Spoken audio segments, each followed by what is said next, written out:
శ్రీ గురుభ్యో నమః. హరి ఓం. వసుదేవసుతం దేవం కంసచానూరమర్దనం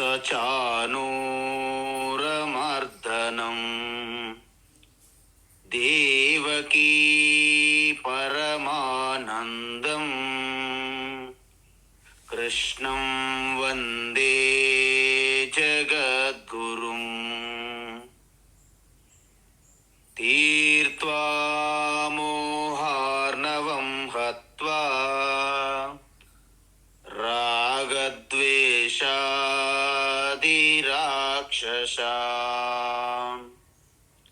సీతా శాంతి సమాయుక్తా ఆత్మా రామో విరాజతే. ఆత్మా రామో విరాజతే. ఆత్మస్వరూప బంధుగణ భగవద్గీత జ్ఞానయజ్ఞంలో భాగంగా 9వ అధ్యాయం చూస్తున్నాము. ఇప్పటి వరకు భగవాన్ ఏం చెప్పారంటే సకామ భక్తి చెప్పిన తర్వాత నిష్కామ భక్తి కూడా చెప్పారు. అనన్యా చింతయంతోమ ఏ జన పర్యుపాసతే.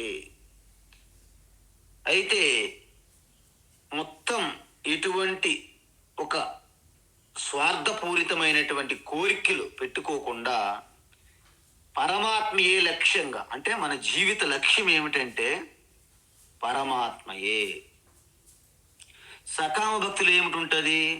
పరమాత్మ లక్ష్యం కాదు, మన కోరికలు తీర్చుకోవడమే మన లక్ష్యం. దానికోసము ఈశ్వరుని సహాయంగా తీసుకుంటాం సకామ భక్తిలో. నిష్కామ భక్తులు ఏమిటి? మిగతా వాటి సహాయం తీసుకుంటూ ఈశ్వరుని అల్టిమేట్గా పెట్టుకుంటారు లక్ష్యంగా.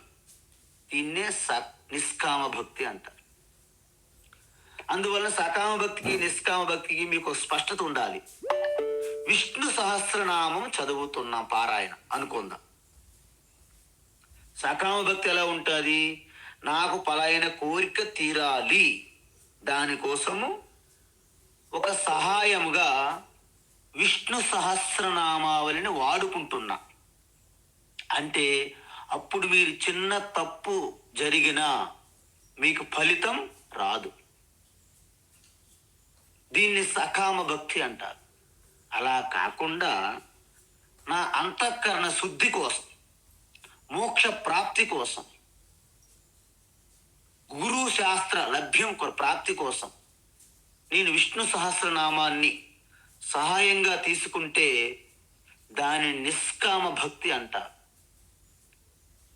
ఈ నిష్కామ భక్తిలో అక్షర దోషాలు కానీ ఎన్ని తప్పులు జరిగినా మీకు ఎటువంటి పాపము కలుగదు. ఎందుకు? మీరు నిష్కామంగా చేస్తున్నారు కాబట్టి. ఇది ఈ స్పష్టత ఉన్న శాస్త్రంలో. ఈ విధంగా చేసిన వారికి అహం, నేను అంటే పరమాత్మ, అంటే కృష్ణ యావత్తు సృష్టి స్థితి లయక పూర్వంగా ఉన్నటువంటి చిదానంద సచ్చిదానంద శుద్ధ చైతన్య స్వరూపంగా కృష్ణ పరమాత్మ ఇక్కడ రిప్రజెంట్ చేస్తున్నారు.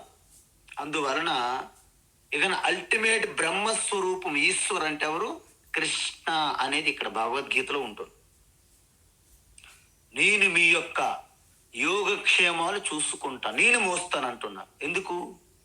మనం ఎన్ని చేస్తున్నా అయినా కుటుంబ బాధ్యతలు, ఇల్లు వాకిలి, మేము గృహస్థం అంటాం కదా.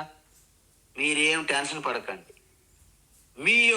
మీకు ఏవైతే అత్యవసరంగా ఉంటున్నాయో అవి ఏర్పాటు చేసే బాధ్యత నాది అంటున్నారు. ఓకే, అవి ఏర్పాటు చేస్తారు, మరి వాటిని కాపాడేది రక్షించేది ఎవరు? ఆ వర్క్ కూడా నేనే చూసుకుంటాను అంటున్నారు ఇక్కడ. అంటే యోగక్షేమాలు రెండు నేను చూసుకుంటాను. మనకి ఎంత టైం ఫ్రీ వచ్చిందండి. అది మేమేం చెయ్యాలి? మీరు నా చింతనతో నన్నే శరణవేరి నన్ను గట్టిగా పట్టుకోండి, మిగతావంతా నేను చూసుకుంటాను. అయితే ఇక్కడ ఇంకొకటి ఉన్నారు. అందరూ కూడా దీనికి సంసిద్ధంగా ఉండరు కదా. మరి వాళ్ళేం చేస్తున్నారు? ఎవరైతే అన్య దేవతా భక్తా శ్రద్ధయ ఆన్విత యజంతే, మిగతా వారు ఉంటారు. కృష్ణ అంటే నువ్వు ఒక్కవేనా, మాకు మిగతా ఇష్టదేవతలు ఉన్నారు కదా, మేము వాళ్ళు పూజించుకుంటాము అంటున్నారు వాళ్ళు. హే కౌంతేయ, హే అర్జున, వాళ్ళు అలా పూజిస్తున్నప్పటికీ అంటే వాళ్ళు మామేవ యజంతి, నన్నే పూజించినట్లు లెక్క. వాళ్ళు ఎవరిని పూజించుకొని పర్లేదు, ఏ దేవతలు పూజించని పర్వాలేదు, కానీ అది ఎలాంటి పూజ అవుతుంది? జ్ఞానము లేని సత్యాన్ని గ్రహించినటువంటి పూజగా పరిగణించబడుతున్నది. అందుకే ఈ సృష్టిలో ఏ బాబా ఫకీరుకి మీరు పూజించిన, ఏ మేరీ మారియాకు పూజించిన, ఎవరికి యెహోవా అల్లా ఏది మీరు దేనికి పూజించినా ఆ పూజలన్నీ చివరికి నాకే చెందును. కానీ సత్య దూరంగా వాళ్ళు పూజిస్తున్నారు అజ్ఞానముతో. కాబట్టి వాళ్ళకి పూర్తి స్థాయి సత్యం తెలియదు అని చెప్తాను. అందువలన ఎందుకు అంటే భగవాన్ శ్రీకృష్ణ ఇక్కడ సంపూర్ణ బ్రహ్మతత్వంగా ఉన్నారు. కాబట్టి తక్కిన సగుణ బ్రహ్మ అంటే తక్కిన ఈశ్వర సగుణ రూపాలని మనం పూజించినప్పుడు వాళ్ళందరూ కూడా భగవాన్ కృష్ణలో అంతర్పాత అయిపోతారనమాట. అది ఎలా సాధ్యం అంటామా? ఓకే, మనం ఇంతకు ముందే చూసాం. 3 కారణాలు చెప్పాను ఒకసారి 7వ అధ్యాయంలో. ఏమిటి? మీరు ఏ దేవీ దేవతకు పూజ చేసినా కూడా అది కృష్ణ పరమాత్మకే చెందుతుంది. ఎందుకు అంటే ఇక్కడ కృష్ణ పరమాత్మ అనంతమైన ఈశ్వరగా ఇక్కడ చెప్పారు, అనంతము. అయితే ఇక్కడ ఈ తత్వం తెలుసుకునేటప్పుడు ఒక కృష్ణుని తీసుకొని అనంత బ్రహ్మగా మనం ఆపాదించినప్పుడు మిగతా ఈశ్వర రూపాలన్నీ పరిచ్ఛిన్నమవుతాయి. అంటే దీని ప్రకారం మీకేమైంది? రామ పరిచ్ఛిన్నము, శివ పరిచ్ఛిన్నమే అల్పమే, దేవి అల్పమే, గణపతి అల్పమే, ఆంజనేయ స్వామి అల్పమే, లక్ష్మి అల్పమే, సరస్వతి, దుర్గ అన్నీ పరిచ్ఛిన్న రూపాలు. అయితే మీకు ఇంకొక సందేహం రావచ్చును. ఈ కృష్ణ పరమాత్మ అంటే అనంత బ్రహ్మస్వరూపంగా కృష్ణ పరమాత్మ స్థానములో శివుని పెట్టొచ్చా? అవశ్యం, తప్పకుండా. అప్పుడేమవుతుంది? శివ అనంత పరమాత్మ ఈశ్వరుగా ఉన్నప్పుడు కృష్ణ పరిచ్ఛిన్నమే, రామ పరిచ్ఛిన్నమే, దేవి పరిచ్ఛిన్నం అవుతుంది. అంటే మీకేమర్థమైంది? ఏ దేవతకు పూజ చేసినా అది ఈ అల్టిమేట్ పరమాత్మకే చెందుతుంది. అందువలన శివపురాణములో శివుని అల్టిమేట్ అనంత ఈశ్వరుగా పెడతారు. దేవీ పురాణములో ఆ దేవిని అనంతమైన శక్తి స్వరూపినిగా పెడతారు. విష్ణు పురాణంలో విష్ణుయే అల్టిమేట్ జై శ్రీమన్నారాయణగా ఉంటున్నది. ఇప్పుడు మీకు ఏమర్థమైందంటే ఎవరికి ప్రధానమంత్రి ఇస్తే వాళ్ళే ప్రధానమంత్రిగా ఉంటారు. ఇప్పుడు మోడీ గారు ఉన్నారు, మోడీ గారు ప్రధానమంత్రి, మిగతా వాళ్ళందరూ మంత్రులుగా ఉంటారు. ఒకవేళ రాజ్నాథ్ సింగ్ని ప్రధానమంత్రి ఇస్తే మోడీ గారు కూడా వారి కింద మంత్రిగా ఉండాలి. అంతే. అంటే ఎవరికైతే అల్టిమేట్ పరమాత్మ అనుకుంటారో మిగతా దేవీ దేవతలందరూ కూడా వారికి సహాయంగా ఉంటారు. ఇది తెలుసుకోవాలి మనం. రెండోది ఏంటంటే మీరు ఏ దేవీ దేవత పూజ చేసినా ఆ పూజ ఫలం అల్టిమేట్ అనంతమైన ఈశ్వరుకే చెందుతుంది. ఇక్కడ కృష్ణ పరమాత్మకు చెందుతుంది. చూడండి, మీరు ఏ మంత్రి ఏ ఎమ్మెల్యేకి మనం ఓట్లేసినా చివరికి ఎవరికి చెందుతుంది? ఆ పార్టీ నాయకులు ప్రధానమంత్రి చెందుతుందో లేదా? అలా ఏ దేవతకు పూజ చేసినా అది కృష్ణ పరమాత్మకే చెందుతుంది. కాబట్టి ఫలం అంటే ఆ యొక్క రిజల్ట్ కూడా ఆయన నుండే వస్తుంది. కాకపోతే ఏ దేవీ దేవతకి మీరు పూజ చేస్తున్నారో వారి ద్వారా వస్తుంది. అంతే కదండి. మీరు ఒక ఎమ్మెల్యేని గట్టి పట్టుకుంటారు, ఏదైనా మన పని కోసం కార్యం సిద్ధించాలని. ఆయన మీకు చేసి పెడతారు, కానీ ఆయన ఓను కాదు. అది ప్రధానమంత్రి ఆవాస యోజన అంటాడు ఒకడు. అంటే ప్రధానమంత్రి ద్వారా ఎమ్మెల్యే ద్వారా మీకు వచ్చినట్టు. ఇక్కడ కూడా అంతే. సపోజ్ నేను కృష్ణ పరమాత్మ అల్టిమేట్ బ్రహ్మ అన్నాం, అనంతం.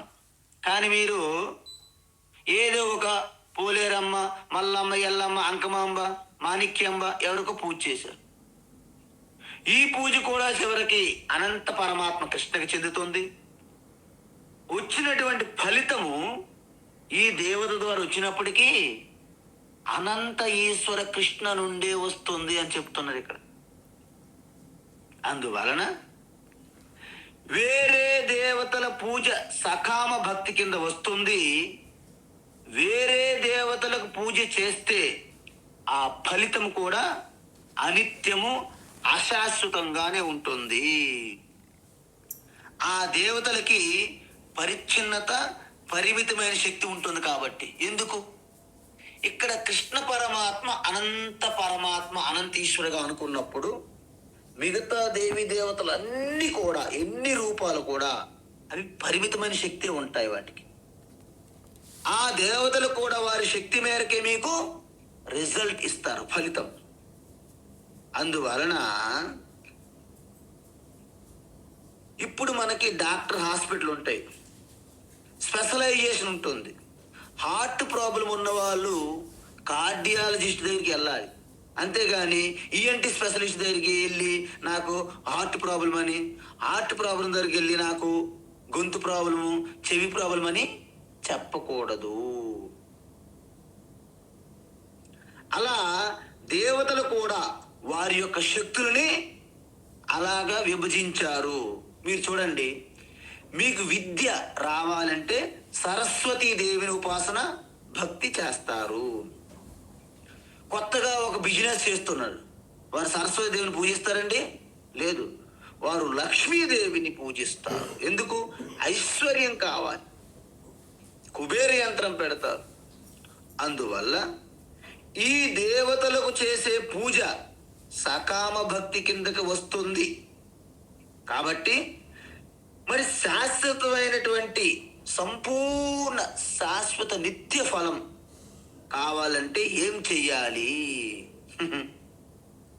ఇప్పుడే చెప్పాం, కృష్ణ పరమాత్మ నిర్గుణ నిరాకార అనంత ఈశ్వరుకి ప్రతీక సంకేతము. కాబట్టి మీకు అనంతమైన ఫలం కావాలంటే అనంత ఈశ్వర కృష్ణ పరమాత్మను మీరు పూజించాలి. ఇది మనకు లాస్ట్ చెప్పాల్సినటువంటి నా యొక్క విషయం. అయితే మనం ఒకటి గుర్తించుకోవలసమా, తక్కిన దేవీ దేవతలను చిన్న చూపు మనము చూడడం లేదు. ఎందుకంటే ఎక్కడ ఏ రూప యద్భావం తద్భవతి అని చెప్పారు. కాబట్టి ఏ దేవతకి మీరు ఆ స్థానం ఇస్తున్నారనేది ఆధారపడి ఉంటుంది.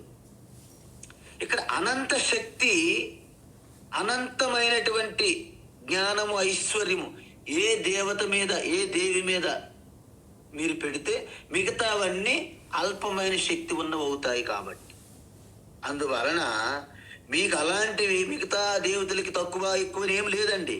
ఇక్కడ జస్ట్ మీరిచ్చే పొజిషన్ బట్టి ఆధారపడి ఉన్నది. మనం ఆంజనేయ స్వామిని అనంతమైనటువంటి ఈశ్వరుడుగా మనం అనుకున్నాం అనుకోండి, రాముడు కూడా పరిచ్ఛిన్న శక్తి గల దేవత అవుతున్నది. ఎందుకు? అనంత ఈశ్వర హనుమాన్ కాబట్టి రామకృష్ణ కూడా పరిచ్ఛిన్న శక్తి ఉన్న దేవీ దేవతలు అవుతారు. అందువలన మీరు దాని గురించి కంగారు పడక్కర్లేదు, మీరు దేనికైనా ఇవ్వచ్చు. కాబట్టి ఎవరైతే అన్య దేవతా భక్తాహ, కొంతమంది భక్తులు నన్ను కాకుండా అంటే అల్టిమేట్ పరమాత్మ తెలుసుకోకుండా తక్కిన దేవతలను కొలుస్తున్నారు. ఎలా? శ్రద్ధయాన్విత యజంతే, చాలా శ్రద్ధ భక్తితో పూజిస్తున్నాం మనం. చూడండి, మీకు తొందరగా ఈ కోరిక తీరిపోవాలంటే ఎవరో ఒకరు చెప్తారు, పలాయన ఊర్లో పలాయన టెంపుల్ ఉంది, పలాయన శక్తి పీఠం ఉంది, అక్కడికి పూజించనంట. అప్పుడు మనం ఏం చేస్తాము? మిగతా అన్ని దేవీ దేవతలను పక్కన పెట్టి ఆ దేవిని పూజిస్తాం. అదేవిధంగా శ్రద్ధతో పూజిస్తారన్నమాట. చివరికి నవగ్రహాల్లో శనిగ్రహాన్ని కూడా పూజించినా అది కృష్ణ పరమాత్మకే చెందుతుంది. ఎందుకు? మిగతా సృష్టిలో ఎన్ని దేవతలు మీరు పూజ చేసినా అల్టిమేట్ ఒకటే పరమాత్మ చెందుతుంది. కాబట్టి ఆ అల్టిమేట్ పరమాత్మ కృష్ణ అనుకున్నారు కాబట్టి కృష్ణ పరమాత్మకి చెందుతుంది అంటున్నారు ఆయన. అయితే ఏ కుంతీపుత్ర అంటే ఏ కౌంతేయ తే, వాళ్ళ భక్తి కూడా చివరికి నాకే చేరుతుంది, నాకే చెందుతుంది. ఎలా? ఇప్పుడు మనం గంగా నదికి పూజిస్తున్నాము, తెలుగు వాళ్ళు గోదావరి నదికి పూజిస్తున్నారు. ఈ రెండు నదుల నీరు ఎక్కడ చేరుతుంది? చివరికి సముద్రంకి చేరుతుంది. ఆ విధంగా అవన్నీ నాకే చేరుతున్నాయి. అంటే ఇప్పుడు ఒక మాట చూడండి, ఈ అన్ని దేవతలకు పెట్టిన నమస్కారాలన్నీ నాకే చెందును. ఎందుకు? ఆకాశాత్ పతితం తోయం యథా గచ్చతి సాగరం సర్వదేవ నమస్కారః కేశవం ప్రతి గచ్చతి. చూసారా, ఇది విష్ణు భక్తులు రాశారు కాబట్టి ఈ శ్లోకము. అన్ని నదులు, సకల ఆ జలములు, అన్ని వర్షపు నీటి బిందువులు అన్నీ కూడా చివరికి సముద్రములో ఎలా చేరుతున్నాయో అదే విధంగా మీరు ఏ దేవీ దేవతలకి ప్రకృతి సృష్టిలో మీరు పూజించిన, నమస్కారం చేసినా చివరికి అల్టిమేట్ అనంత ఈశ్వరకే చెందుతున్నాయి. ఆ భక్తుడు అనంత ఈశ్వరుని కేశవ అని పేరు పెట్టుకున్నారు. నేనిప్పుడు ఆ అనంత ఈశ్వరుని శివ అని పేరు పెట్టుకుంటాను, నా ఇష్టం. సర్వదేవ నమస్కారః శివం ప్రతిగచ్చతి శక్తిం ప్రతిగచ్చతి, ఏదైనా పెట్టుకోవచ్చు. రామం ప్రతి అంటే మీరు అనంతమైన ఈశ్వరగా ఏ దేవీ దేవతనైనా సరే మీరు పూజించవచ్చును. కానీ ఆ సమయంలో మిగతా దేవీ దేవతలను అందరూ సమానమే ఈ రాజకీయ పొలిటికల్ రాజనీతి తీసుకురావద్దు. ఎందుకు? అనంతమైన ఈశ్వర అనేకం ఉండరు, ఒక్కటే ఉంటుంది ఆ ఈశ్వర శక్తి. అది గుర్తించుకుంటే చాలు.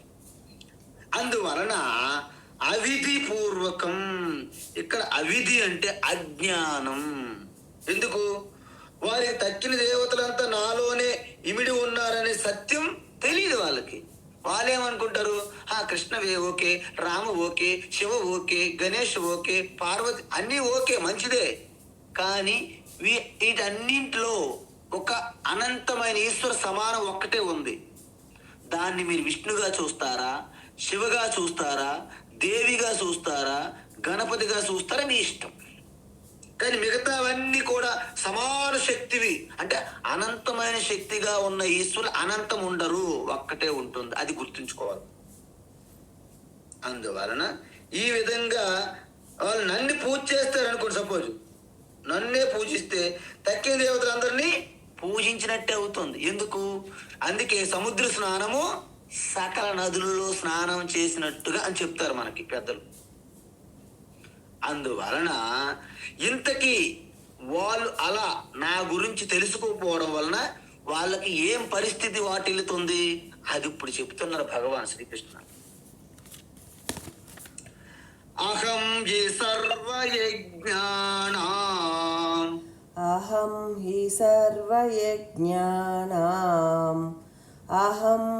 సర్వయజ్ఞానాం భోక్తా చ ప్రభురేవ చ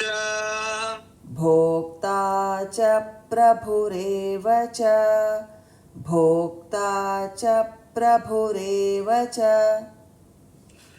न तु मामभिजानन्ति न तु मामभिजानन्ति न तु मामभिजानन्ति तत्त्वेन तच्यवन्ति ते तत्त्वेनातश्च्यवन्ति ते तत्त्वेनातश्च्यवन्ति ते अहं हि सर्वयज्ञानां भोक्ता च प्रभुरेव च अहं हि सर्वयज्ञानां भोक्ता च प्रभुरेव च अहं हि सर्वयज्ञानां भोक्ता च प्रभुरेव च न तु मामभिजानन्ति तत्त्वेन तच्यवन्ति ते न तु मामभिजानन्ति तत्त्वेनातश्च्यवन्ति ते न तु मामभिजानन्ति తత్వేనాతశ్చ్యవంతి తే. ఉత్తమం. అయితే ఇప్పుడు భగవాన్ ఏమంటున్నానంటే, నిజానికి నేను వాళ్ళు అనుకునేటట్టంత పరిమితంగా ఉన్న ఈశ్వరుని కాదు. నేను సామాన్య దేవీ దేవతను నేను కాదు. మరి ఏంటి మీరు అంటే, అహం సర్వయజ్ఞానాం అంటే సకల యజ్ఞ యాగాలు ఎన్ని యజ్ఞములు ఉన్నాయో అంటే, మీరు ప్రాతకాలంలో చేసిన చిన్నపాటి సంధ్యావందనము నుండి రాజసూయ యాగం, ఏదైనా అశ్వమేధ యాగం వరకు ఎన్ని యజ్ఞ యాగాలు ఉన్నాయో వాటన్నింటికి చివరికి ఆహుతులు తీసుకునేది నేను, భోక్తను. అంటే ఏ దేవతకి ఏ పూజ చేసినా నేనే అందుకుంటాను. మీరు అగ్నిలో వేస్తారు, అగ్నయే స్వాహ అగ్నయే ఇదం నమమ, ఇంద్రాయ స్వాహ ఇంద్రాయ ఇదం నమమ అని మీరు ఏమి వేసినప్పటికీ వాళ్ళ ద్వారా కూడా నేనే చివరికి పొందుతున్నాను అవి. అంటే యజ్ఞోవై విష్ణు, ఆ యజ్ఞ యొక్క ఫలము, యజ్ఞ యొక్క ఆహుతులు నావే. ఆ నిజానికి చెప్పాలంటే ఆ యజ్ఞం అంతా నేనే. యజ్ఞోవై విష్ణువు, నేనే యజ్ఞము అంటున్నారు. అందువలన భోక్త అంటే ఆ యజ్ఞములో మీరు సమర్పించేవన్నీ కూడా నాకే చెందుతున్నాయి అంటారు. మీరు విషయం చూడండి, మనము మనీ ఆర్డర్ పంపిస్తాం. మనీ ఆర్డర్ పంపిస్తే మీ ఇంటికి వచ్చి ఎంఓ ఇస్తాడు పోస్ట్ మ్యాన్. చిన్నపిల్లలు ఏమనుకుంటారు, అమ్మయ్య పోస్ట్ మ్యాన్ ఇస్తున్నాడు డబ్బులు. పోస్ట్ మ్యాన్ ఇస్తున్నాడా మీకు? పోస్ట్ మ్యాన్ ఏమి ఇవ్వట్లేదు. కానీ ఇంటి యజమానురాలకు తెలుసు ఎవరు డబ్బులు పంపించారు. మా అబ్బాయి అమెరికా నుండి పంపించాడు, పోస్ట్ మ్యాన్ జస్ట్ ఊరికి మనకు అందించాడు అనుకోండి. కానీ చిన్నపిల్లలు ఏమనుకుంటారు, అమ్మ చూసారా వాళ్ళ ఇంటికి వెళ్ళి పోస్ట్ మ్యాన్ డబ్బులు ఇస్తాడు, పోస్ట్ మ్యాన్ ఇస్తున్నాడు డబ్బులు. అందువలన అక్కడ చిన్నపిల్లలు ఏంటి, అజ్ఞానము. మరి ఇక్కడ మనకి సకామ భక్తులు ఏంటి, అజ్ఞానం. అంటే వీళ్ళు చిన్నపిల్లలు లాంటి వాళ్ళు అని అర్థం. అందువలన అహం నేను కేవలము భోక్తనే కాదు, ప్రభువు, నేనే ప్రభువు. అంటే వారికి ఆ దేవీ దేవతల ద్వారా అన్ని కోరికలు తీరుతున్నాయి కదా. కొన్ని కోరికలు అవి కూడా నా ద్వారే వెళ్తున్నాయి. కోరికలు తీర్చే శక్తి నాకే ఉంది. అంటే వాళ్ళందరి కోరికలు అన్నీ కూడా ఎవరికి ఏ పూజ చేసినా కృష్ణ పరమాత్మకి చెందుతుంది. కాబట్టి మళ్ళీ పూజా ఫలం కూడా కృష్ణ పరమాత్మ నుండే వస్తుంది. కానీ ఆ దేవీ దేవతల ద్వారా వస్తుందని ఇంతకుముందు చూసాం. ఎందుకు? ఆ దేవీ దేవతలు కూడా కొన్ని డిపార్ట్మెంట్లు ఇచ్చారన్నమాట అల్టిమేట్ కృష్ణ పరమాత్మ. ఇప్పుడు చూడండి, ఆర్థిక శాఖ నిర్మలా సీతారామన్. నిర్మలా సీతారామన్ ద్వారా మనకి బడ్జెట్లు వస్తున్నప్పటికీ ప్రధానమంత్రి యొక్క హస్తం ఉందని మనం గమనించాలి. అందువలన మనం ఏ దేవీ దేవతల ద్వారా మన యొక్క దీక్షలు చేస్తున్నప్పటికీ చివరికి అనంత ఈశ్వర పరమాత్మ అయిన కృష్ణ నుండే వస్తున్నాయని తెలుసుకోవాలి. కానీ నతు మాం అభిజానంతి. విషయం ఏంటంటే కృష్ణ కృష్ణ కృష్ణ కృష్ణ కృష్ణ కృష్ణ అని అరుస్తుంటాం మనం, హరే కృష్ణ హరే కృష్ణ. కానీ ఇంతకీ ఏ కృష్ణ? దేవకి వసుదేవులకు పుట్టినటువంటి కృష్ణగా మీరు పూజిస్తున్నారా? లేకపోతే ఋషికేశ అంతర్యామి, మొత్తం యావత్ అండపిండ బ్రహ్మాండానికి అధిష్టాన ఆధారంగా ఉన్నటువంటి ఆ చిదానంద కృష్ణుని మీరు తెలుసుకున్నారా అంటే భగవాన్ ఏమంటున్నారంటే నతు మాం అభిజానంతి, నా తత్వం పూర్తిగా వాళ్ళకి తెలియదు. మాం తత్వేన, నా స్వరూపము తత్వస్వరూపమైనటువంటి పరాప్రకృతి తత్వం పూర్తిగా వాళ్ళకి తెలియదు. అందుకే శ్లోకములో ఉన్న అవిధి పూర్వక పదాన్ని ఇక్కడ వివరిస్తున్నారన్నమాట. అవిధి పూర్వకం అని ఇంతకుముందు శ్లోకం వచ్చింది కదా, అది అన్నమాట. అంటే ఇక్కడ ఏమంటారంటే నా అసలు స్వరూపం వాళ్ళకు తెలియదు కాబట్టి పైన కనిపిస్తున్నటువంటి సగుణ రూపమే అల్టిమేట్ అనుకుంటున్నారు. అంటే నాకు 2 రూపాలు ఉన్నాయని వారికి తెలియదు. ఏంటి 2 రూపాలు? దేవకీ పరమానందం, వసుదేవసుతం దేవం, కంస చానోరమర్దన. ఇదంతా సగుణ ఈశ్వర కృష్ణ చిదానంద. మరి నిర్గుణ స్వరూపం ఏంటి? అహమాత్మ గుడాకేశ. అంటే ఏ గుడాకేశ? అహమాత్మ గుడాకేశ, ఈశ్వర సర్వభూతానం, అన్ని ప్రాణుల్లో ఉన్నాను నేను ఆత్మస్వరూపంగా. ఇది నిర్గుణ స్వరూపం ఈశ్వర కృష్ణ. అందువలన స్వగుణ రూపం కృష్ణకి జన్మాష్టమి ఉంటుంది, అవతారం సాలించే ఆ రూపం కూడా ఉంటుంది. దానినే మాయా మానుష వేషం అంటారు. అవతారం వచ్చిన రోజు, అవతారం విడిచిపెట్టిన రోజు ఉంటాయి. ఈ మాయా మానుష వేషము సత్యం అంటే పూర్తి సత్యం కాదని ఆయనే చెప్తున్నాడు స్వయంగా. కానీ మనమేమంటున్నాము? కాదు కాదు కాదు, కృష్ణ అంటే వేణు పట్టుకొని ఆ రాధా రుక్మిణితో డాన్సులు వేసుకుంటూ ఆ కృష్ణే అల్టిమేట్. మన భ్రమ. ఈ సెంటిమెంట్లు పాడుగాను అది తప్పురా బాబు అని ఆయనే స్వయంగా అంటున్నా, మనం వినిపించుకోవట్లేదు. ఇది చాలా, అందుకే చాలా మంది గురు పూజలు చేస్తారు. ఆ కుర్చీ మీద కూర్చోబెట్టి 3 గంటలు లేవనెవరు. కనీసం ఎమర్జెన్సీ నీడ్స్కి వెళ్తామన్నా కొంతమంది గురువులు కుదరరు. అవసరమైతే కట్టేస్తారు కాళ్ళు చేతులు కుర్చీకి. పాలు పోసేస్తుంటారు, నీళ్ళు పోసేస్తుంటారు తలపై నుంచి. ఆయన ఊపిరి ఆడదు ఒక్కొక్కసారి. ఆయనే ఎవరు పట్టించుకోరు. నో, మీరు ఉండాల్సిందే ఇక్కడ. పువ్వులతో నింపేస్తారు, ఊపిరి ఆడదు, గాలి వేయదు, చూడనివ్వరు. ఈ భక్తి చూసారా? భక్తి, ఆ భక్తి అది పిచ్చే. అందువలన వీళ్ళని ఏమన్నారు 11వ శ్లోకంలో? అవజానంతి మామూఢా మానుషేం తనుమాశ్రితం పరం భావమజానంతః మమ భూత మహేశ్వరం. ఇంతకుముందు చెప్పాం మనం. కృష్ణ పరమాత్మ ఏం చెప్పారు? నా మానవ స్వరూపం చూసి మూఢులు, అజ్ఞానులు ఒక నామము ఒక రూపానికే పరిమితి ఉన్న దేవుణ్ణి అనుకుంటున్నారు నన్ను. కానీ నా అసలు స్వరూపం వారికి తెలియదండి. అసలు స్వరూపం ఏంటి? నిర్గుణ నిరాకార స్వరూపాన్ని, కేవలము శుద్ధ చైతన్యమే కృష్ణ, సచ్చిత్ ఆనంద స్వరూపం. మా తత్వేన అంటే నా యొక్క యథార్థ నిర్గుణ స్వరూపం వారికి తెలియదు. నా పూర్ణ స్వరూపం తెలియక నా అపూర్ణము అంటే పరిమితమైన రూపాన్నే చూస్తారు. దానివల్ల ఏమవుతుంది? వారు తక్కిన దేవతలను వదిలి నన్ను కొలిసినప్పటికీ, అంటే మిగతా దేవతలన్నీ వదిలేస్తున్నారు ఇప్పుడు. కానీ హరే కృష్ణ కృష్ణ కృష్ణ హరి హరి, హరే రామ రామ రామ హరి హరి. ఇక్కడ రామ అంటే కూడా మనం అనుకున్నటువంటి ఈ రామ కాదు, బలరామ. చూసారా? ఈ రామ కూడా వాళ్ళ దృష్టిలో సంబంధమే ఉండదు. ఇక్కడ ఏమైంది అంటే మిగతా దేవీ దేవతలందరినీ విడిచిపెట్టి కృష్ణుణ్ణి పూజిస్తున్నాం. ఏ కృష్ణుణ్ణి? ఒక రూపానికి పరిమితమైన కృష్ణుని పూజిస్తున్నారు. అందువలన అది కూడా అజ్ఞానమే అంటున్నారు కృష్ణ. ఎందుకు? అనంతం కోసం వాళ్ళు రావట్లేదు, పరిమితమైన కృష్ణతో ఆగిపోతున్నారు. ఎందుకంటే వారికి నా పూర్ణత్వం పూర్తిగా తెలియదు.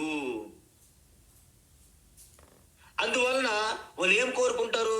ఈశ్వరు కృష్ణ దగ్గరికి వెళ్ళి, హే కృష్ణ, మా పాపకు పెళ్లి కావాలి, మా అబ్బాయికి ఉద్యోగం కావాలి, మాకు ఇల్లు కావాలి, మా పల్లెల్లో మాకేమో ఒక బంగ్లా కావాలి, మా వీధిలోన మాకు ఒక కారు కావాలి, ఇవి కోరుకుంటున్నారు అనమాట.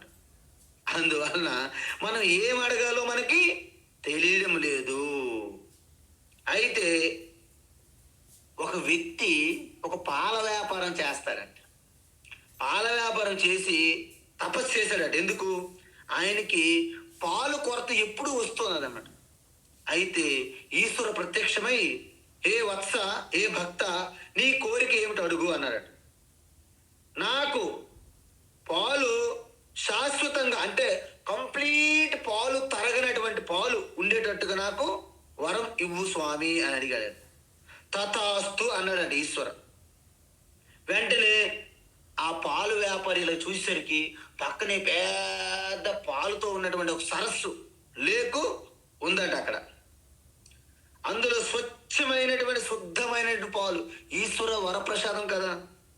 పైగా ఈశ్వరుడు ఇంకొక అభయం కూడా ఇచ్చారంట. ఏంటి? ఈ పాలు ఎప్పుడు నిండుగానే ఉంటాయి, ఎప్పుడు తరగదు. అంటే నువ్వు ఎన్నిసార్లు పాలు తీసుకో, ఆ కొలని నిండుగానే ఉంటాయి, సముద్రం వలె, పాల సముద్రం వలె. అయితే ఆయనకు ఒక డౌట్ వచ్చిందట. మళ్ళీ ప్రార్థన చేసి పిలిచాడట ఈశ్వర. ఈశ్వర మళ్ళీ ఏమి నాయన, నీకు నీ కోరిక తీర్చాను కదా అన్నారంట. అయితే ఇంకో ముఖ్యమైన కోరిక కోరడం మర్చిపోయాను స్వామి అన్నాడు. ఎందుకు? అమృతంగా, అనంతంగా, అక్షయ తూనీరంగా ఉన్నటువంటి ఈ పాలు నాకు ఇచ్చారు, చాలా బాగానే ఉంది. కానీ ఈ పాలు నేను అమ్మాలంటే దానికి సరిపడే నీరు కూడా నాకు కావాలి. అంటే సంపూర్ణంగా శుద్ధమైన నీరు ఉండే మరొక సరస్సు నాకు ఇవ్వు అన్నాడు. ఎందుకు? ఆయన శుద్ధమైన పాలు అమ్మడం తెలియదు ఇంతవరకు. నీళ్ళు పాలు మిక్స్ చేసి అమ్ముతున్నాడు కదా. మరి ఇప్పుడు కేవలం లేకంతా పాలుతో ఇచ్చేసాడు ఈశ్వర. మరి ఎలా అమ్ముతాడు? నీళ్ళు కావాలి కదా మిక్స్ చేయడానికి. నాకు శుద్ధమైన నీళ్ళు ఉండే మరొక సరస్సు కావాలని కోరాడు. అలా ఉంది మన పరిస్థితి. అందువలన మనం ఎలాంటి వాళ్ళం అంటే, మనకు ఒక డాగ్ చూసారంటే, కుక్క ఒక నదిలో కానీ సంపూర్ణ నీరుతో నిండిపోయినా అక్కడికి వెళ్ళి నీళ్లు చప్పరిస్తుంది. లీకింగ్ అనమాట. Leaking the water.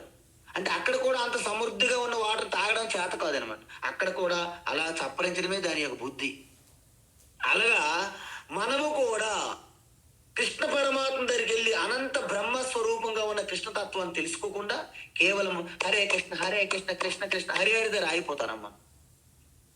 అది ఆయనే స్వయంగా విసుక్కుంటున్నాడు. ఇది మూడులు, నేను ఈ యొక్క రూపం కాదు, బ్రహ్మాండంలో ఉన్న అన్ని రూపాల వెనక నేనే ఉన్నానని తెలుసుకోండి అంటున్నారు ఆయన. కానీ మనమే తెలుసుకోవట్లేదు. మనమంతా బుద్ధి మనసు పెట్టట్లేదు, ఏకాగ్రత వినట్లేదు. అందువలన వీళ్ళందరూ ఏమవుతున్నారండి? చెవంతితే, వాళ్ళు అక్కడ నుండి జారిపోయి పతనమవుతున్నారు, పడిపోతున్నారు సంసార సాగరములో.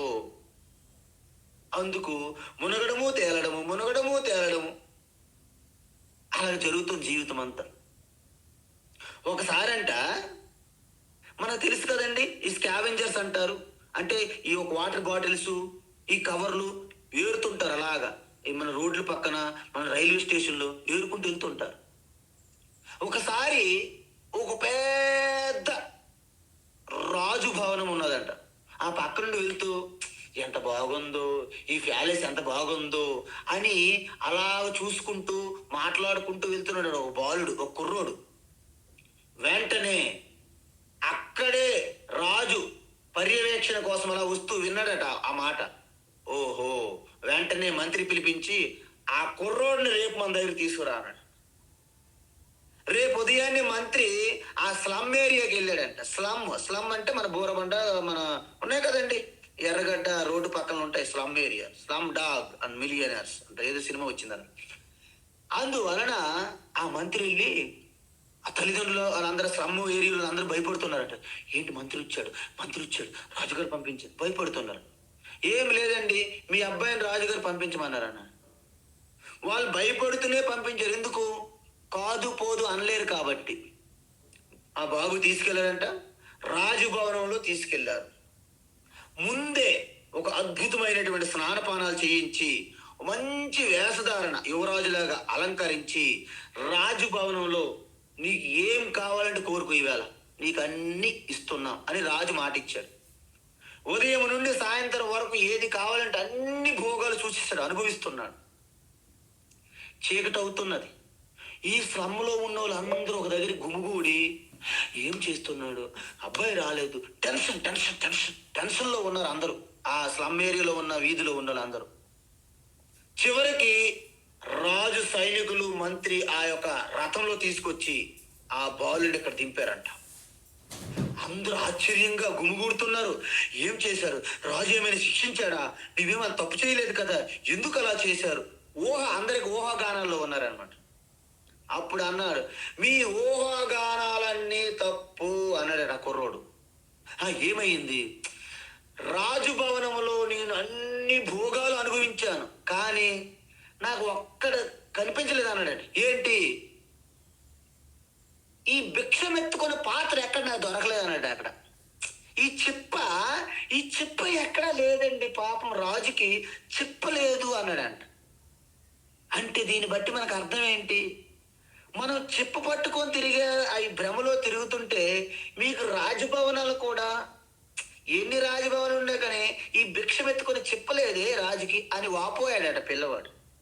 అప్పుడు ఎంక్వైరీకి అక్కడ ఉన్నటువంటి ఆ సిపాయిలు వెళ్ళి మంత్రులు చెప్పారట, రాజుగారు మీ భోగాలన్నీ ఆయన అనుభవించినప్పటికీ మన రాజభవనంలో ఎక్కడ కూడా భిక్ష ఎత్తుకునే పాత్ర లేదని ఆయన వాపోతున్నాడు అన్నాడు.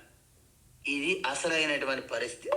కాబట్టి మనము అనంతమైన ఈశ్వరుని దగ్గరికి మన కృష్ణ పరమాత్మ దగ్గర ఉన్నాం, కానీ అనంతమైన శక్తి ఆయన యొక్క ఐశ్వర్యం మనం గుర్తించట్లేదు. మనమేం కోరుకుంటున్నాము? మనం కేవలం ఒక ట్రిపుల్ బెడ్రూమ్ ఫ్లాట్ కోరుతున్నాం. ఆయన ఏమంటున్నాడు, మీకు విల్లా ఇచ్చేస్తామంటున్నా. అది మేము అడగట్లేదు. అందువలన మన కోరిక చాలా అల్పంగా ఉన్నాయి కాబట్టి అల్పమైన కోరికలు విడిచిపెట్టి అనంత ఈశ్వరుని పొందడమే నిష్కామ భక్తి అంటారు. అందువలన ఇక్కడ భగవాన్ ఏం చెప్తున్నారు, యాంతి దేవవ్రతా దేవాన్, యాంతి దేవవ్రతా దేవాన్, యాంతి దేవవ్రతా దేవాన్, పితॄన్ యాంతి పితృవ్రతా, పితॄన్ యాంతి పితృవ్రతాః, పితॄన్ యాంతి పితృవ్రతాః, భూతాని యాంతి భూతేజ్యాః, భూతాని యాంతి భూతేజ్యాః, భూతాని యాంతి భూతేజ్యాః, యాంతి మద్యాజినోపి మాం,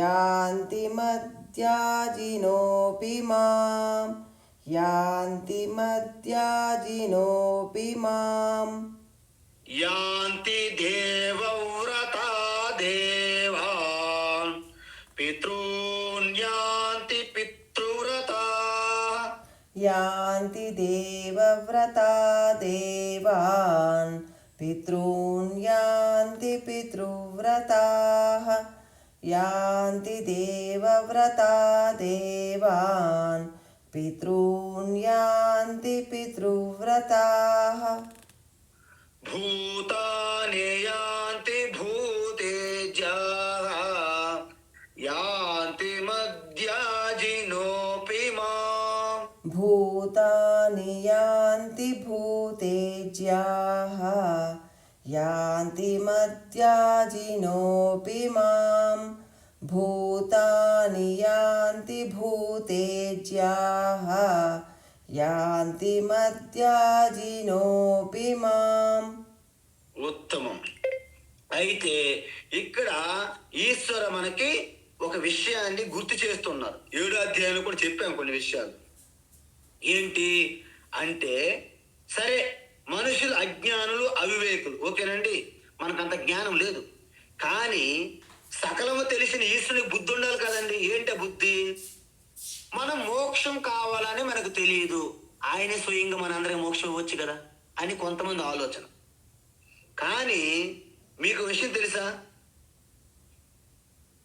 ఈశ్వర స్వయంగా మనకి మోక్షం ఇవ్వలేరు. ఎందుకు? ఎందుకంటే దానికి 2 కారణాలు ఉన్నాయి. మనకి స్వయంగా ప్రయత్నం చేసే శక్తి మనకి ఇచ్చారు ఈశ్వరు. దాన్నే ఇంగ్లీష్లో ఫ్రీ విల్ అంటారు. ఫ్రీ విల్ అన్నమాట. అంటే ప్రతి మనిషికి స్వతహాగా ప్రయత్నించే అది శక్తి మనకి ఇచ్చారు ఈశ్వర. అందువలన మనము మిగతా పశువుల కంటే భిన్నంగా ఎందుకున్నామంటే కేవలము దీని ప్రకారంగా ఆహార నిద్ర భయమైతునం చ సామాన్యమేతత్ పశుభి నరాణాం జ్ఞానో హి తేషాం అధికో విశేషః జ్ఞానేన విహీనా పశుభి సమానాః అంటారు. అంటే ఆహారం తినడము, అలసిపోయినప్పుడు నిద్రపోవడము, ఆహార నిద్ర, భయం, ఏదైనా సరే మనకి ప్రమాదం అని అనుకుంటే భయపడడము, తప్పించుకోవడము, సంతానోత్పత్తి చేసుకోవడము, మన యొక్క సంతానోత్పత్తిని, ఇవన్నీ పశువులకి మనుషులకి సమానమేనండి. ఓకే, మీరు బంగ్లాలో ఉంటారు, అవి వేరే బయట ఎక్కడ ఉంటాయి. మీరు తింటున్నది వాళ్ళు తింటున్నది ఆహారమే. మీరు రెస్ట్ తీసుకుంటారు, అవి కూడా రెస్ట్ తీసుకుంటాయి. అవి కూడా భయపడుతుంటాయి, అవి కూడా రక్షణ కోసం వెతుకుతుంటాయి. అవి కూడా సంతానోత్పత్తి చేస్తాయి, మనం కూడా సంతానోత్పత్తి చేసుకుంటూ జీవించేస్తున్నాం. What is the great deal? అందువలన జంతువుల కంటే మనం ఏ విధంగా గొప్పవాళ్ళము అంటే మనకి బుద్ధి బాగా పనిచేస్తుంది. అది ఈశ్వరుడు మనకి ఇచ్చినటువంటి బహుమానం. అందువలన ఆ బుద్ధి పెట్టి మనము వివేకముతో ఆలోచించాలి. కానీ మనిషికి తనకు కావలసింది ఏమిటో ఎన్నుకునే ఆ యొక్క యుక్తి, ఆ వివేకము మనకిచ్చారు ఈశ్వరుడు ఏ లక్ష్యాలు ఉన్నాయో చెప్పగలరు. వాళ్ళు చెప్తున్నారు ఈశ్వరు మనకి, ఇది అనంతము, ఇది అశాశ్వతము, అది నిత్యము, ఇది అనిత్యము అని చెప్తున్నప్పటికీ ఏ లక్ష్యం కావాలంటే ఏ మార్గములో వెళ్ళాలో కూడా చెప్తున్నారు. చెప్పాం మనం, శ్రేయో మార్గము, ప్రేయో మార్గము. మీరు ప్రపంచాన్ని కోరుకుంటారా, ఈశ్వరుని కోరుకుంటారా అని చూపెడుతున్నారు మనకి. మీకు పరాప్రకృతి కావాలా, అపర ప్రకృతి కావాలా, మీరు మాయా ఆ వశములో పడి కొట్టుకుంటారా, లేకపోతే ఈశ్వరుని చేరుకొని సచ్చిదానంద స్వరూప ఆనంద స్థితిలో ఉంటారా, చూపెడుతున్నారు మార్గాలు. అయినప్పటికీ మనం ఏం చేస్తున్నాము? గొప్ప మానవ జన్మ, దుర్లభం మానవ జన్మతో పుట్టి కూడా మనం చేసేది ఏంటయ్యా అంటే పశువుల వలె ప్రవర్తిస్తున్నాము. అంటే దాని అర్థం ఏంటి? మనం ఒక ప్రకటన చేస్తున్నాం. ఏమిటది? ఓ ఈశ్వర, నేను పొరపాటును మనిషి జన్మకు వచ్చాను, నన్ను దయచేసి మళ్ళీ మృగాలు పశువులుగా నాకు మళ్ళా జన్మ ఇచ్చే అని మనం ఇండైరెక్ట్ చెప్పినట్టు అవుతుంది ఈశ్వరునికి. అందువలన ఇది మీరు ఎప్పుడు ఈ తప్పు చేయకండి. మోక్షం కావాలా వద్దా తెలుసుకోవాల్సింది ఎవరు? మనమా, ఈశ్వరుడా? మనము. ఈశ్వరుడు నిస్సాయంగా చూస్తాడు మన వైపు. మై డియర్ చిల్డ్రన్, చెప్పండి మీకేం కావాలి? శృణ్వంతు విశ్వే అమృతస్య పుత్ర, మీరందరూ అమృత పుత్రులు, కానీ మేము మృతపుత్రులము, మేము పలానా రోజు పుట్టాము, పలానా రోజు చనిపోతాము అని మనం గోల పెడుతున్నాం. అందువలన ఈశ్వరుడు మనకి బలవంతంగా మన మీద రుద్దలేరు. ఎందుకు? మనకు ఆ స్వేచ్ఛ, స్వాతంత్రం ఉంది. అందుకే కృష్ణ పరమాత్మ కౌరవ సభలోకి వెళ్ళి యుద్ధాన్ని ఆపలేరు, దుర్యోధన బుద్ధిని మార్చలేరు. ఎందుకు? ఆ స్వేచ్ఛ, ఆ యొక్క మానవ జీవికి ఉన్నటువంటి స్వేచ్ఛ ఆత్మస్వరూపం వెలుగుతుంది, ప్రకాశిస్తుంది హృదయంలో. కాబట్టి ఆ స్వేచ్ఛ మనందరికీ ఉంది. మనం మంచి గతిగా వెళ్ళాలా, చెడు గతిలోకి జారిపోవాలా, మనకుందా స్వేచ్ఛ. అందువలన ఈశ్వరుడు ఆయన నిర్ణయించి మీకు ఇచ్చారనుకోండి, సపోజ్ మనం తిరస్కరిస్తాం. అందుకే దుర్యోధన చాలా తెలివిగా తిరస్కరించాడు. జానామి ధర్మం నచ మే ప్రవృత్తి, జానామ ధర్మం నచ మే నివృత్తి, కేనాపి దేవేన హృది స్థితేన యథా నియుక్తోస్మి తథా కరోమి, యథా నియుక్తోసి తథా కరోమి. ఆ హృదయంలో ఉన్నటువంటి దేవత నాకు ప్రేరణిస్తుంది, ప్రేరేపిస్తుంది, ఎలా చేయమంటే అలా చేస్తున్నాను. నువ్వెవరో చెప్పడానికి? ఆవులు కాసుకునేవు గోపాలుడు Krishna, get out from here అని దుర్యోధన పలికాడంట. అలాగా అందువలన ఒకవేళ ఈశ్వరు తనంతగా తనకు మనకి ఇచ్చినా మనము తీసుకునే అంత స్థితిలో లేము. నువ్వెవరు మాకు చెప్పడానికి అని అంటాం. మనం కూడా దుర్యోధన 2, 3, 4, 5, 6 దుర్యోధన సిరీస్ అంటారు దాన్ని.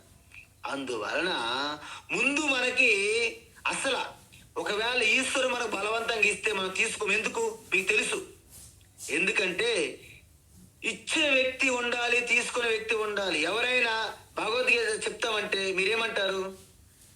ఆయన అక్కడ ఫ్రీ అంటారు. అది ఏంటో మతలబు ఉంటుందండి, మనకెందుకని అంటారు. అందువలన మనం ఒకటే తెలుసుకోవాలి, ముందు మాకు ఏ సమస్య ఉందో కోరికలు తీర్చేయండి, తర్వాతే మోక్షం మాకు కావాలంటమ్మా. అంటే అర్థం ఏంటి? మనం చిన్న చిన్న ఇప్పుడు రండి గీత అంటే మాకు కొంచెం బాధ్యతలు ఉన్నాయండి, తర్వాత వస్తామంట. రిటైర్ అయిపోయిన తర్వాత 80-70లో వస్తామంట. అంటే అర్థం ఏంటండి? మనము మీకేం కావాలో మీరు ఎన్నుకుంటే దాన్ని తీర్చడానికి నేను సిద్ధంగా ఉన్నాను అని ఈశ్వరు చెప్తున్నారు. కానీ మనం ఏం ఎన్నుకుంటున్నాము? అల్పమైన తుచ్చమైనటువంటి వాటిని మనము ఎన్నుకుంటున్నాము. అయితే కొంతమంది ఏం చేస్తున్నారు? దేవతలను పూజిస్తున్నారు. అంటే ఏవైతే అనేక రకాల ఇంద్ర, వరుణ, అగ్ని, వాయువు, భూమి, అగ్ని, నీరు అనేక దేవతలను పూజిస్తున్నారు కదా. వారు ఆయా లోకాలు వెళ్ళి దానికి తగ్గట్టు ఫలితం పొందుతున్నారు. లక్ష్మీదేవిని పూజించేవారు ఐశ్వర్యాన్ని పొందుతారు. అదేవిధంగా సరస్వతీ దేవిని పూజించేవారు జ్ఞానం, విద్య పొందుతారు. మీ అందరికీ తెలుసు, వ్యాపారస్తుడు ఎవరైనా సరే సరస్వతి పుట్టి పెట్టుకుంటారండి షాపులో. పెట్టరు ఆయన, లక్ష్మీదేవి పుట్టే పెట్టుకుని. ఎందుకు? చేతి నిండా డబ్బులు గిలగల గలగల గిలగల గలగల రాలుతూ ఉండాలి, బంగారు నాణ్యం వల్ల. అందువలన మీరెప్పుడు కూడా ఎవరైతే దేవవ్రతాః దేవాన్ యాంతి అంటే దేవతలకు ఎవరైతే పూజిస్తారో, భక్తితో చేస్తారో ఆ అంటే దేవలోకాలు, స్వర్గలోకాలు పొందుతారు. మరి పితృవ్రతాః పితॄన్ యాంతి మన పితృదేవతలు. మనం చూడండి, మనము సంక్రాంతి రోజున కొన్ని తర్పణాలు కూడా మనం విడిచిపెడతాం మన పితృదేవతలకి. ఆ రోజు వాళ్ళే అధిష్టాన దేవతలు. అందువలన పితృదేవతలు పూజ చేసిన వారు పితృలోకాలకు వెళ్ళి అక్కడ సుఖాలు, భోగాలు అనుభవిస్తారు. ఎందుకు? వేద వాక్ అనమాట ఇది. తం యథా యథా ఉపాస్తే తదేవ భవతి, యద్భావం తద్భవతి. ఏది కోరితే అదే పొందుతాం. అర్థమైందండి? అందువలన భూతేజ్యా భూతాని భూతాని యాంతి. కొంతమంది భూత ప్రేత పిశాచులని, సాకిని, డాకిని, కంకిని, లంకిని అలాంటి బ్లాక్ మ్యాజిక్లు చేస్తారన్నమాట. అంటే ఎదుటోని నాశనం చేయడమే నా యొక్క లక్ష్యం పెట్టుకుంటారన్నమాట. వాళ్ళు శ్మశానాలకు వెళ్తారు, శవాల మీద కూర్చొని అనేక రకాల పిచ్చి పూజలు కూడా చేస్తారు వాళ్ళు. అలాంటి వాళ్ళు ఏమవుతుంది? అలాంటి భూతపేత గణాలనే పొందుతారు. మధ్యాజిన మాం యాంతి. కానీ నన్ను పూజించిన వారు ఉన్నారు కదండి, అల్టిమేట్ పరమాత్మ కృష్ణ తెలుసుకునే వాళ్ళు. అంటే సత్యం, జ్ఞానం, అనంతం బ్రహ్మ, చిదానంద కృష్ణ అని ఎవరైతే తెలుసుకొని ఆ పూర్ణత్వంగా ఉన్నటువంటి కృష్ణ పరమాత్మనే లక్ష్యంగా, జీవితం లక్ష్యంగా పెట్టుకుంటే ఆ చిదానంద కృష్ణనే మీరు పొందుతారు. అయితే చిదానంద రూప కృష్ణని ఏ విధంగా పూజించాలి అనేది ఇక్కడ ప్రశ్న అన్నమాట. అర్థమవుతుందండి? ఆ చిదానంద రూప కృష్ణని మనం ఎలా పూజించాలి? ఎందుకంటే సత్యం, జ్ఞానం, అనంతం బ్రహ్మ అంటున్నారు. కేవలము హరి సుందర నంద ముకుంద హరినారాయణ హరి ఓం आवो रे गावो रे गोकुल के प्यारे, आवो रे कान्हा रे ప్యారే ఆవో రే నాచో రే రాచరచవో రే హరి సుందర నందం. ఇవన్నీ సగుణ రూపంలో ఉండిపోవడమా? కాదు. సత్యం జ్ఞానం అనంతం బ్రహ్మచిదానంద కృష్ణుని తెలుసుకొని పూజించాలి. మరి ఎలా పూజిస్తాము? ఎక్కడ పరిమితం కృష్ణ అంటే పత్రం పుష్పం ఫలం తోయం. పత్రం పుష్పం ఫలం తోయం. పత్రం పుష్పం ఫలం తోయం. యో మే భక్త్యా ప్రయచ్చతి. యో మే భక్త్యా ప్రయచ్చతి. యో మే భక్త్యా ప్రయచ్చతి. తదహం భక్త్యుపహృతం. తదహం భక్త్యుపహృతం. తదహం భక్త్యుపహృతం. అస్నామి ప్రయతాత్మనః. అశ్నామి ప్రయతాత్మనః. అశ్నామి ప్రయతాత్మనః. పత్రం పుష్పం ఫలం తోయం. యో మే భక్త్యా ప్రయచ్చతి. పత్రం పుష్పం ఫలం తోయం. యో మే భక్త్యా ప్రయచ్చతి. పత్రం పుష్పం ఫలం తోయం. యో మే భక్త్యా ప్రయచ్చతి. తదహం భక్త్యుపహృతం. అస్నామి ప్రయతాత్మనః. తదహం భక్త్యుపహృతం. అశ్నామి ప్రయతాత్మనః. తదహం భక్త్యుపహృతం. అశ్నామి ప్రయతాత్మనః. అద్భుతం, ఉత్తమం. అయితే ఈ యొక్క అనంత శుద్ధ బ్రహ్మ, అనంత నిర్గుణ నిరాకార నిర్విశేష సత్యం జ్ఞానం అనంత బ్రహ్మ కృష్ణ పరమాత్మని ఏ విధంగా పూజించాలి అనే విషయాన్ని రేపు వివరంగా చూద్దాం. హరి ఓం తత్సత్. సర్వం శ్రీకృష్ణార్పణమస్తు.